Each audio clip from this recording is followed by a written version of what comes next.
ઘઉંના રમકડાને રમતા રમતા શું કરું છું, વિચાર કરું છું કે આજે શું બનાવું. તો વર્ષો જૂની એક રેસીપી યાદ આવી ગઈ. કઈ યાદ આવી ખબર છે? ગાંઠિયા, હાથના વણેલા ગાંઠિયા અને રીંગણાનું શાક, જે 75 થી 80 વર્ષ મારા પુરખોના બધા જ કરતા હતા. ચાલો બનાવવા જઈએ ગાંઠિયા રીંગણાનું કાઠિયાવાડી શાક, લસણની ચટણી, ધબધબાટ નાખીને બનાવીએ સ્વાદિષ્ટ ગાંઠિયા રીંગણાનું જોરદાર શાક. આ આવી ગયો આરવ. ચાલો આપણે બનાવવાનું શરૂ કરીએ રીંગણા ગાંઠિયાનું શાક. આ રીંગણું મને ઓસ્ટ્રેલિયાની અંદર 100 રૂપિયાનું મળશે એક રીંગણું. તો એને હું કાપીને કરી લઈશ કટકા. રીંગણાના કટકાની અંદર આપણે તરત જ લઈ લઈશું જોઈતા પ્રમાણમાં પાણી. આપણે પાણીથી ધોઈને રીંગણાને પાણીમાં તરત નાખી દેવા પડે, નહીં કાળા પડી જાય. કાઠિયાવાડી શાક હોવાથી આપણે બનાવી નાખશું લસણની ચટણી. તો મેં લઈ લીધી છે અહીંયા 4 કળી લસણની, એને કૂટીને એને બનાવી નાખશું લસણની ચટણી. એની અંદર હું લઈ લઈશ જોઈતા પ્રમાણમાં નિમક અને અડધી ચમચી કાશ્મીરી મરચાંની ભૂકી, એને કૂટીને બનાવી નાખીશું લસણની ચટણી. તમે જોઈ શકો કે આપણી લસણની ચટણી બહુ સરસ મજાની તૈયાર થઈ ગઈ છે. આપણે લઈ લીધું છે 5 ટેબલ સ્પૂન જેટલું તેલ. તેલ તમે કોઈ પણ યુઝ કરી શકો. એની અંદર હું લઈ લઈશ અડધી ચમચી રાઈ. અડધી ચમચી રાઈની સાથે હું લઈ લઈશ અડધી ચમચી જેટલું જીરું. એક આપણે લઈ લઈશું સૂકું મરચું. સૂકું મરચું સાથે સુગંધ આવે એની માટે આપણે લઈ લઈશું લસણની ચટણી. લસણની ચટણી નાખતાની સાથે જ આપણે લઈ લઈશું સ્વાદ માટે રીંગણા.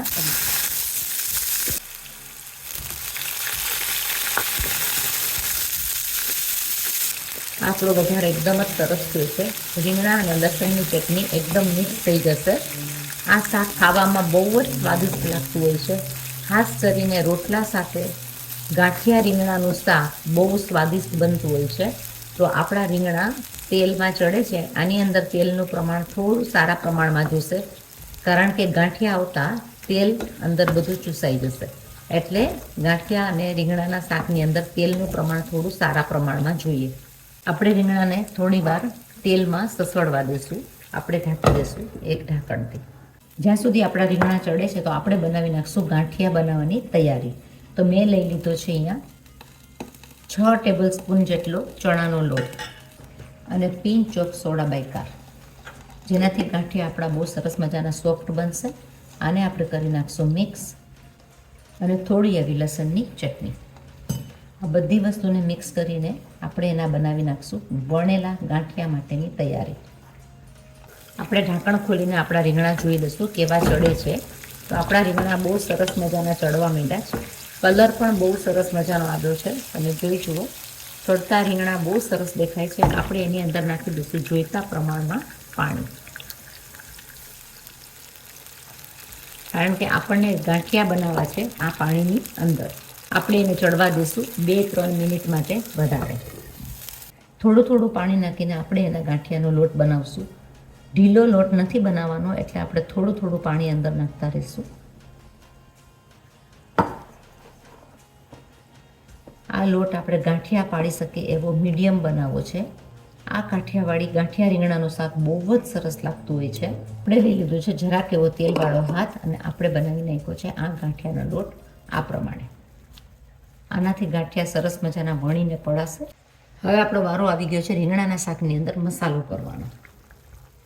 આપણે એની અંદર નાખી દઈશું 1 ચમચી જેટલું ધાણા જીરું, અડધી ચમચી હળદર, 1 ચમચી કાશ્મીરી મરચાંની ભૂકી, જોઈતા પ્રમાણમાં નિમક, સ્વાદ વધારવા માટે અડધી ચમચી ખાંડ. ઓપ્શનલ છે, તમને નાખવી હોય તો નાખવાની, નહીંતર નહીં નાખવાની. આપણે એને કરી નાખશું મિક્સ. આપણા રીંગણા ઓલમોસ્ટ ચડવા માંડી ગયા છે. આપણે એને થવા દેશું ને નાખશું જોડે ગાંઠિયા.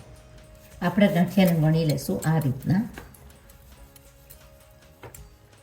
આ રીતના પાતળા પાતળા કરીને એના પીસીસ કરવાના જ, અને એ પીસીસ આપણે અંદર કટકા કરીને નાખતા જશું. આ પ્રમાણે આપણે બધા કટકા લઈ લઈશું. તમે જોઈ શકો છો કે ગાંઠિયા બહુ સરસ રીતના થવા માંડ્યા છે. જરાક એવા લોટમાં બહુ સરસ મજાના ગાંઠિયા પડશે. આ ગાંઠિયાનું શાક તમે જરૂર બનાવજો. સબસ્ક્રાઈબ કરો અમારી ચેનલને લાઈફ ઇન ઓસ્ટ્રેલિયા વિથ બીના મોદી. ગાંઠિયાનું શાક ઘણી બધી રીતથી થતું હોય છે. છાશવાળું, સેવડીનું શાક, અલગ અલગ રીતથી બહુ બધું બનતું હોય છે. તૈયાર ગાંઠિયાનું શાક, એમાંનું આ શાક વર્ષો જૂની રેસીપી છે. આ મારી નહીં તો 75 વર્ષ જૂની રેસીપી હશે, જે મારા દાદી સાસુ બનાવતા, મારા ફઈ સાસુ બનાવતા, અને એમની પાસેથી હું આ શીખેલી છું. એટલે આ છે જૂનો ખજાનો. આ ગાંઠિયાનું વણેલું શાક કોને કોને યાદ છે કે આ શાક કેટલું વર્ષો જૂનું શાક છે, જે બનતું હતું જ્યારે મશીનની અવેબિલિટી નહોતી ત્યારે હાથેથી વણીને આ શાક બનાવતા. અને ઇઝી રીતના કાઠિયાવાડી શાક, ગાંઠિયા રીંગણાનું શાક બહુ સરસ થતું હોય છે. આ જરૂર બનાવજો. હાથેથી વણીને આ કરવાના હોય છે, પણ ગાંઠિયાનું શાક બહુ સરસ થાય છે. ગાંઠિયા રીંગણાનું શાક અને રોટલા ખાવાની મજા જ હોય. આ રેસીપી જરૂર જોજો. બહુ ઇઝી રીતના ગાંઠિયા રીંગણાનું શાક કેમ બનાવ. આપણા ગાંઠિયા બધા થઈ ગયા છે, તમે જોઈ શકો ગાંઠિયા બહુ સરસ થયા છે. આપણા બધા ગાંઠિયા વણાઈ ગયા છે. હાથના વણેલા ગાંઠિયા, હાથની મીઠાશ ઓર જ હોય છે.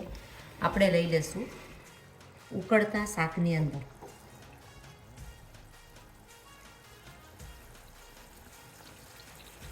આપણે બધા ગાંઠિયા આ પ્રમાણે લઈ લેશું.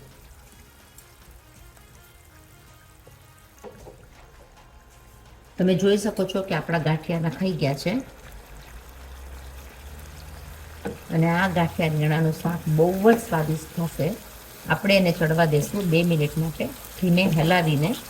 તેલની અંદર આ શાક થતું હોય છે, પણ શાક બહુ સરસ થશે. આપણા ગાંઠિયા તૂટશે બી નહીં અને સરસ રીતના શાક ચડી જશે. આપણે એને ઢાંકી દઈશું અને તેલમાં થવા દઈશું મીડિયમ તાપે. તમે જોઈ શકો છો કે આપણું આ શાક બહુ સરસ મજાનું ચડવા માંડી ગયું છે અને ગાંઠિયા પણ ડબલ ધ સાઈઝ થઈ ગયા છે.